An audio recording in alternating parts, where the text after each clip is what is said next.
নমস্কাৰ, ৰিতুল আছাম ইউটিউব চেনেললৈ আছাম পুলিচৰ ফালৰ পৰা এখন নটিচ আহিছে। যিমানখিনি পদ ওলাইছিল আছাম পুলিচৰ ABUB, ফৰেষ্ট গাৰ্ড, চাব ইনস্পেক্টৰ, APRO, যিমানখিনি আছাম পুলিচত পদ ওলাইছিল সেই পদখিনিৰ লাষ্ট ডেট ৰখা হৈছে 8 ফেব্ৰুৱাৰী 2026 আৰু আজি হৈছে লাষ্ট ডেট। যিসকলে এপ্লাই কৰা নাই আজি এপ্লাই কৰি দিয়ক।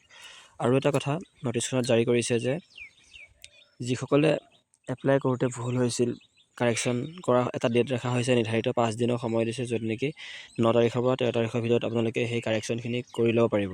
আৰু সেই ফৰেষ্ট ডিপাৰ্টমেণ্টত যিখিনি ওলাইছিল সেই গোটেইখিনি বিভাগৰ কাৰেকশ্যন 13 তাৰিখলৈকে দিয়া হৈছে আৰু লাষ্ট ডেট 8 তাৰিখলৈকে ৰখা হৈছে ফেব্ৰুৱাৰী। আজি লাষ্ট ডেট। যিসকলে কৰা নাই অতি জল্দি কৰি লওক। আৰু আপোনাৰ ইয়াত হেল্পলাইন নম্বৰ দিয়া হৈছে, য'ত নেকি আপোনালোকে কণ্টেক্ট কৰিবলৈ পাৰিব। পুনৰবাৰ মনত পেলাই দিলোঁ সকলোকে, কাৰণ বহুতে হয়তো এপ্লাই নকৰিবলৈও পাৰে, কৰাও নাই চাগে। ডেটটো হয়তো প্ৰথমত বেলেগ এটা ডেট দিয়া হৈছিল, গতিকে পিছত আকৌ 8 তাৰিখ কৰি দিলে। সেইকাৰণে আজি লাষ্ট ডেট। যিসকলে কৰা নাই অতি সোনকালে এপ্লাই কৰি দিয়ক আৰু কাৰেকশ্যন কৰিবলৈও পাৰিব 9 তাৰিখৰ পৰা 13 তাৰিখৰ ভিতৰত।